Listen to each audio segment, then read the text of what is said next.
नमस्कार, आप सभी का स्वागत है आपके अपने YouTube channel daily success GK पर। फ्रेंड्स, आज के वीडियो में हम पुरस्कार और सम्मान 2023 से संबंधित जितने भी क्वेश्चन आपके एग्जाम के लिए इम्पोर्टेंट है उन सभी को कवर करेंगे। फ्रेंड्स, ये सारे क्वेश्चंस जनवरी से दिसंबर यानी लास्ट 12 मंथ के करेंट अफेयर्स हैं। फ्रेंड्स, इस टॉपिक से आपके हर एग्ज़ाम में क्वेश्चन पूछे ही जाते हैं, तो प्लीज़ वीडियो में एंड तक बने रहें। और अगर आप हमारे चैनल पर नए हैं तो प्लीज़ चैनल को सब्सक्राइब करके बेल आइकन को ऑल पर क्लिक कर ले ताकि इसी तरह की वीडियो आपको आसानी से मिलती रहे। तो चलिए वीडियो को शुरू करते हैं फर्स्ट क्वेश्चन से। फर्स्ट क्वेश्चन है कि बुकर पुरस्कार 2023 से किसे सम्मानित किया गया है। सही जवाब होगा ऑप्शन सी, पॉल लिंच को। पॉल लिंच को बुकर पुरस्कार 2023 से सम्मानित किया गया है। इम्पॉर्टेंट पॉइंट्स है कि आयरलैंड के लेखक पॉल लिंच को लंदन में उनके उपन्यास प्रोफेट सोना के लिए यह पुरस्कार मिला है।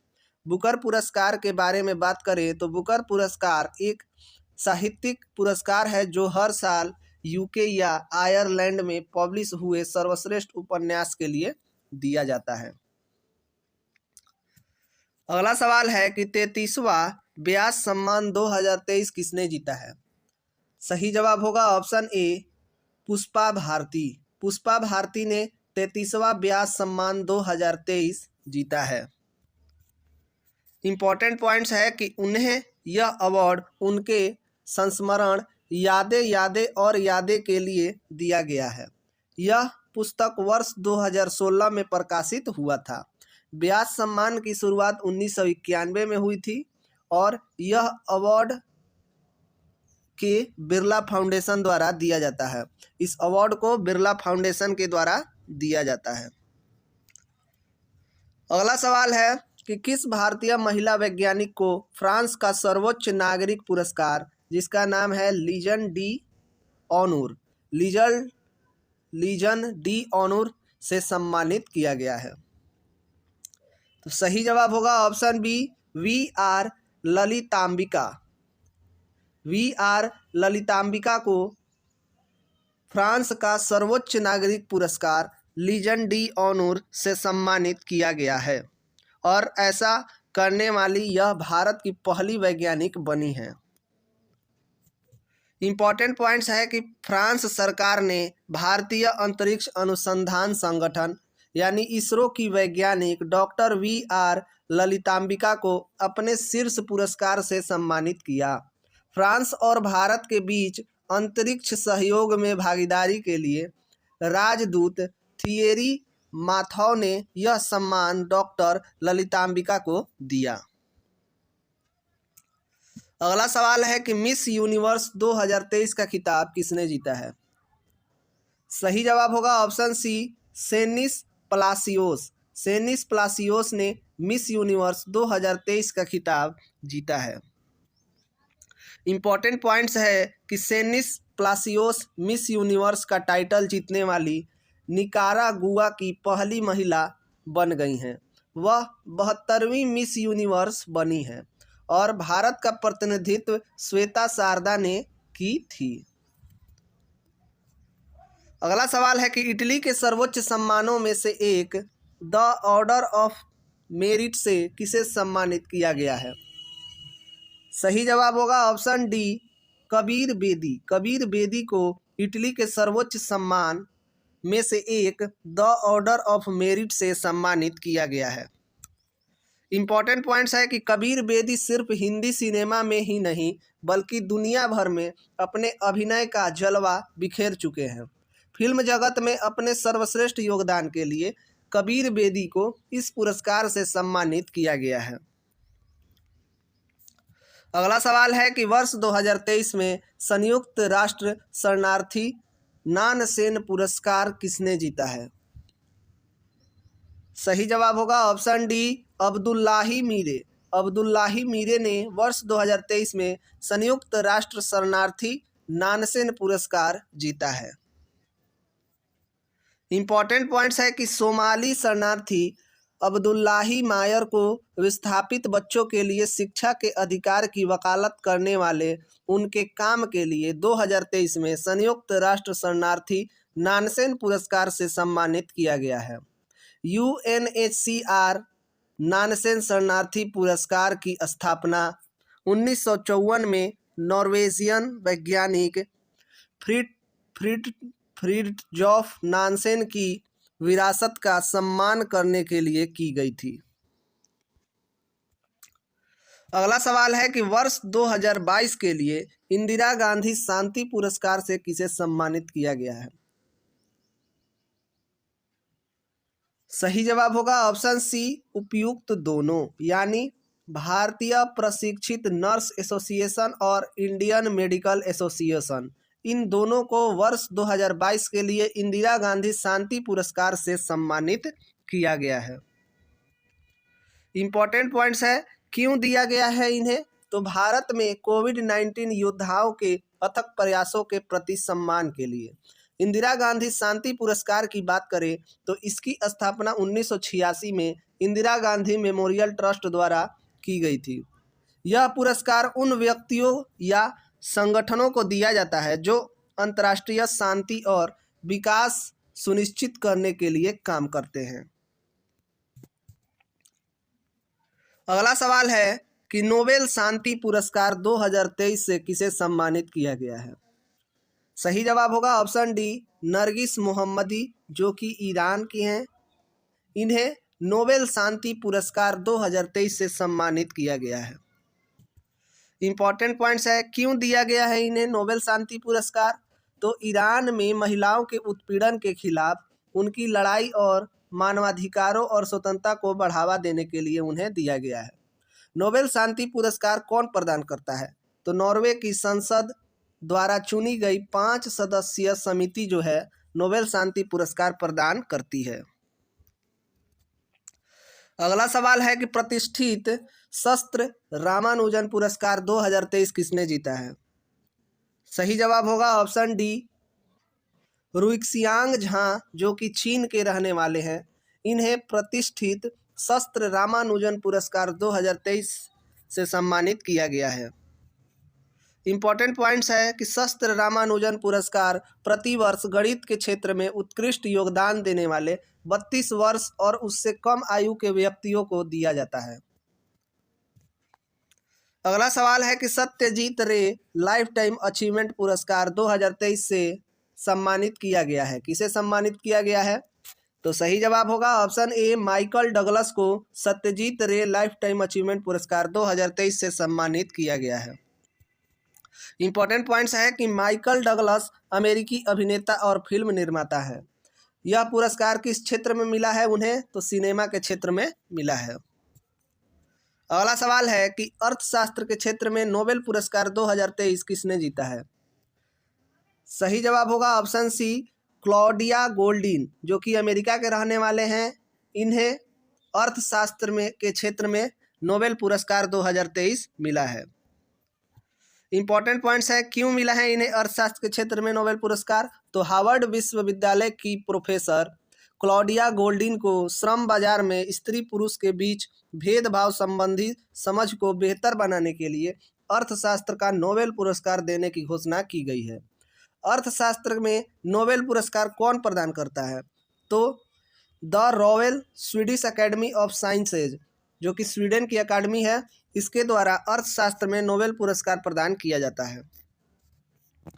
अगला सवाल है कि Dada Saheb Phalke life time achievement पुरस्कार 2023 से किसे सम्मानित किया गया है?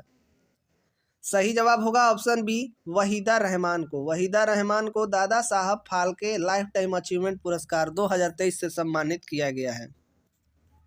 इंपॉर्टेंट पॉइंट्स है कि सूचना और प्रसारण मंत्रालय द्वारा Waheeda Rehman 53वें Dada Saheb Phalke life time achievement पुरस्कार से सम्मानित किया जाएगा। यह पुरस्कार इन्हें वर्ष 2021 के लिए दिया गया है।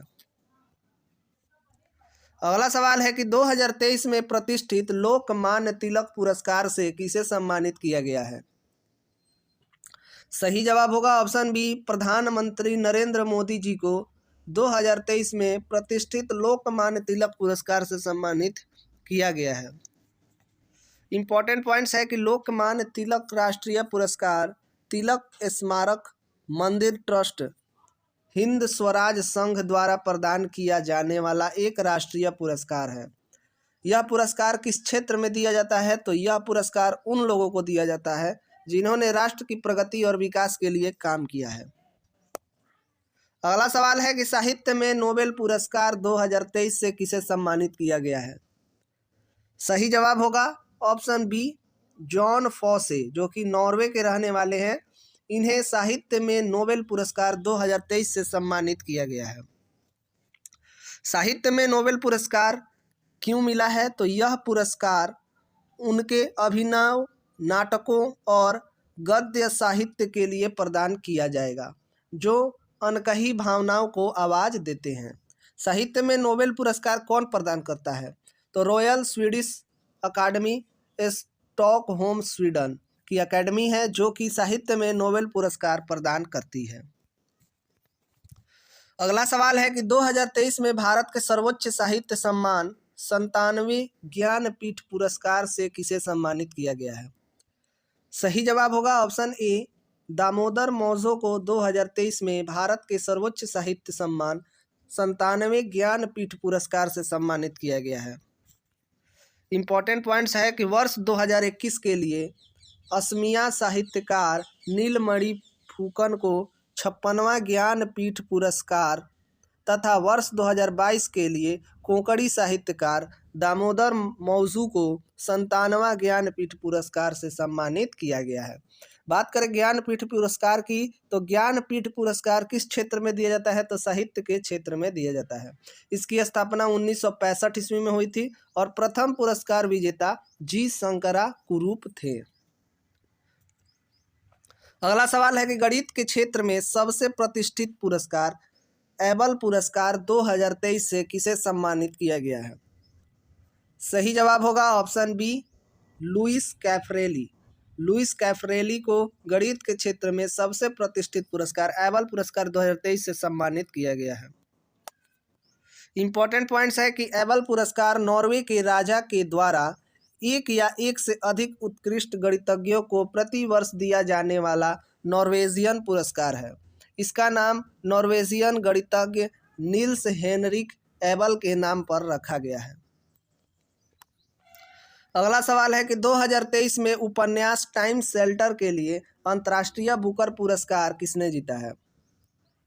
सही जवाब होगा ऑप्शन ए, जॉर्जी गोस्पोडिनो। जॉर्जी गोस्पोडिनो ने 2023 में अपने उपन्यास टाइम शेल्टर के लिए अंतर्राष्ट्रीय बुकर पुरस्कार जीता है। इम्पॉर्टेंट पॉइंट्स है कि पुरस्कार किस क्षेत्र में दिया जाता है? तो साहित्य के क्षेत्र में यह पुरस्कार दिया जाता है। अगला सवाल है कि सरस्वती सम्मान 2022 से किसे सम्मानित किया गया है? तो सही जवाब होगा ऑप्शन सी, शिव शंकरी। शिव शंकरी को सरस्वती सम्मान 2022 से सम्मानित किया गया है। इम्पॉर्टेंट पॉइंट्स है कि तमिल लेखिका शिव शंकरी को उनकी पुस्तक सूर्यवंशम के लिए वर्ष 2022 के 32वें सरस्वती सम्मान के लिए चुना गया है। सरस्वती सम्मान भारत के संविधान की 8वीं अनुसूची में सूचीबद्ध भारत की 22 भाषाओं में से किसी एक में उत्कृष्ट साहित्यिक कार्यों के लिए एक वार्षिक पुरस्कार है। इसकी स्थापना वर्ष 1991 में के बिड़ला फाउंडेशन के द्वारा की गई थी। सरस्वती सम्मान के पहले विजेता हरिवंश राय बच्चन थे। अगला सवाल है कि 2023 में फिक्शन के लिए पुलित्जर पुरस्कार से किसे सम्मानित किया गया है? सही जवाब होगा ऑप्शन सी, उपयुक्त दोनों, यानी बारबरा किंगसोल्वर और हर्नान डियाज को, इन दोनों को 2023 में फिक्शन के लिए पुलित्जर पुरस्कार से सम्मानित किया गया है। इम्पॉर्टेंट पॉइंट्स है कि बारबरा किंगसोल्वर जो कि महिला ने डेमन कॉपरहेड उपन्यास के लिए यह पुरस्कार जीता है और हर्नान डियाज जो कि पुरुष हैं, इन्होंने ट्रस्ट उपन्यास के लिए जीता है। अगला सवाल है कि अगस्त 2023 में किस देश ने पीएम नरेंद्र मोदी को अपने दूसरे सबसे बड़े नागरिक पुरस्कार grand cross of the order of honour से सम्मानित किया है? तो सही जवाब होगा ऑप्शन बी, ग्रीस ने। ग्रीस देश ने अगस्त 2023 में प्रधानमंत्री नरेंद्र मोदी को अपने दूसरे सबसे बड़े नागरिक पुरस्कार जिसका नाम है grand cross of the order of honour से सम्मानित किया है। इंपॉर्टेंट पॉइंट्स है कि ग्रीस की राष्ट्रपति कतेरीना साकेलारा रोपोलू ने पीएम नरेंद्र मोदी को the grand cross of the order of honour से सम्मानित किया है। अगला सवाल है कि भौतिक विज्ञान के क्षेत्र में नोबेल पुरस्कार 2023 से किसे सम्मानित किया गया है? सही जवाब होगा ऑप्शन डी, उपयुक्त सभी, यानी पियरे एगोस्टिनी जो कि फ्रांस के हैं, फेरेंक क्रॉस्ड जो कि हंगरी के हैं, एनी एल हुइलियर जो कि फ्रांस के हैं। इन तीनों को भौतिक विज्ञान के क्षेत्र में नोबेल पुरस्कार 2023 से सम्मानित किया गया है। इम्पोर्टेंट पॉइंट्स हैं कि क्यों दिया गया है इन्हें। तो यह पुरस्कार इन्हें पदार्थ में इलेक्ट्रॉन गतिशीलता के अध्ययन के लिए प्रकाश के एटोसेकेंड पल्स उत्पन्न करने वाले प्रयोगात्मक विधि को खोजने के लिए दिया गया है। पुरस्कार राशि कितनी है? तो 1 करोड़ स्वीडिश क्रोना, करीब भारतीय रुपये में 8 करोड़ की पुरस्कार राशि है। अगला सवाल है कि वर्ष 2023 में जेल में बंद ईरान की किन महिला पत्रकारों ने संयुक्त राष्ट्र प्रेस स्वतंत्रता पुरस्कार जीता है? सही जवाब होगा ऑप्शन डी, उपयुक्त सभी, यानी एलाहेल मोहम्मदी, लोफर हमीदी और नरगिस मोहम्मदी। इन तीनों ने 2023 में जेल में बंद ईरान की ये महिला हैं जिन्होंने संयुक्त राष्ट्र प्रेस स्वतंत्रता पुरस्कार जीता है। अगला सवाल है कि अंतर्राष्ट्रीय सांख्यिकी पुरस्कार 2023 किसने जीता है? अगला सवाल सही जवाब होगा ऑप्शन ए, कल्याणपुरी राधाकृष्ण राव। कल्याणपुरी राधाकृष्ण राव ने अंतर्राष्ट्रीय सांख्यिकी पुरस्कार 2023 जीता है। अगला सवाल है कि फेमिना मिस इंडिया 2023 का खिताब किसने जीता है? सही जवाब होगा ऑप्शन सी, नंदिनी गुप्ता ने फेमिना मिस इंडिया 2023 का खिताब जीता है। अगला सवाल है और आज का आखिरी सवाल है कि वर्ष 2021 के लिए गांधी शांति पुरस्कार से किसे सम्मानित किया गया है? तो सही जवाब होगा option A, Gita Press Gorakhpur Uttar Pradesh जो है वर्ष 2021 के लिए इसे गांधी शांति पुरस्कार से सम्मानित किया गया है।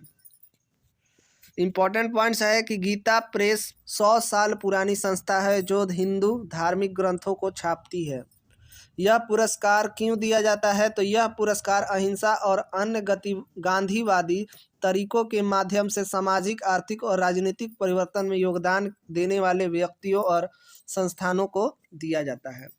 तो फ्रेंड्स, आज के वीडियो में इतना ही। उम्मीद है कि हमारी वीडियो आपको पसंद आई हो तो प्लीज़ वीडियो को लाइक करें और अपने दोस्तों के साथ शेयर करें। और अगर आपने अभी तक हमारे चैनल को सब्सक्राइब नहीं किया है तो प्लीज़ चैनल को सब्सक्राइब करके बेल आइकन को ऑल पर क्लिक कर ले ताकि इसी तरह के वीडियो आपको आसानी से मिलती रहे। तो चलिए मिलते हैं अगले वीडियो में, तब तक के लिए जय हिंद।